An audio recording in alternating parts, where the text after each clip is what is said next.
Hello बच्चों, let's read the question.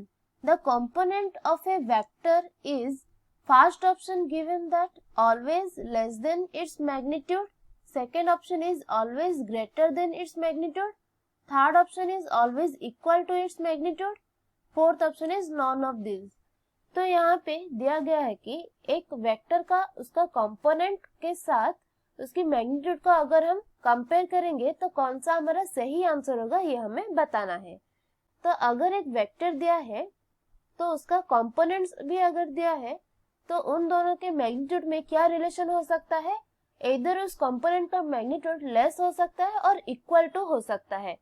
तो इसको अगर हम एक एग्जांपल के थ्रू समझेंगे तो अगर हम a को एक वेक्टर ले लेंगे जिसका वैल्यू है 3i कैप, तो इस वेक्टर को हम क्या कह सकते हैं, ये x एक्सिस के अलोंग है और इसका मैग्नीट्यूड कितना कह सकते हैं, इसका मैग्नीट्यूड आ जाएगा 3.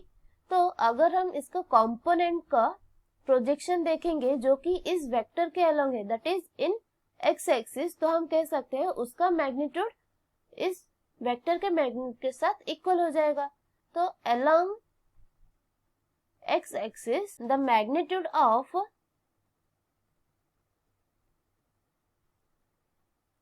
component of a vector is 3. तो x एक्सिस में इस वेक्टर का मैग्नीट्यूड 3 है और इसका कंपोनेंट का मैग्नीट्यूड भी 3 हो जाएगा. तो इसका कंपोनेंट का मैग्नीट्यूड ओरिजिनल वेक्टर के मैग्नीट्यूड के साथ इक्वल हो जाएगा. अब हम दूसरा केस को कंसीडर करेंगे. अगर एक वेक्टर b है जिसका वैल्यू दिया है 3i cap plus 4j cap, तो इसका x एक्सिस के अलोंग कंपोनेंट है 3 और y एक्सिस के अलोंग कंपोनेंट है 4, लेकिन इसका मैग्नीट्यूड क्या हो जाएगा b वेक्टर का, ये आ जाएगा 5.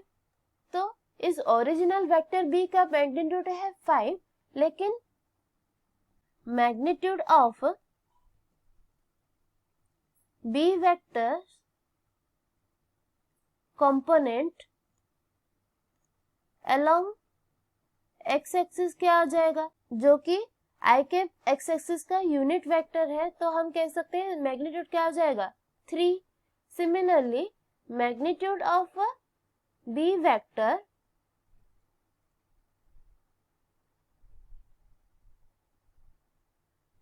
कंपोनेंट अलोंग y एक्सिस क्या हो जाएगा, y एक्सिस के लिए हम यूनिट वेक्टर क्या लेते हैं j कैप, तो इसका कंपोनेंट का मैग्नीट्यूड आ जाएगा 4. तो यहाँ पर हम देख सकते हैं ओरिजिनल वेक्टर का मैग्नीट्यूड 5 है, लेकिन उसकी कंपोनेंट का मैग्नीट्यूड क्या है 3 और 4 है, जो कि इससे लेस है. तो हम कह सकते हैं ए वेक्टर का कंपोनेंट्स का मैग्नीट्यूड उस वेक्टर के मैग्नीट्यूड के साथ इक्वल हो सकता है और उससे लेस हो सकता है. तो यहाँ पर कोई भी ऑप्शन में लेस एंड इक्वल नहीं दिया है, तो फोर्थ ऑप्शन हमारा सही आंसर हो जाएगा, that is none of this. I hope you understand it well. All the best.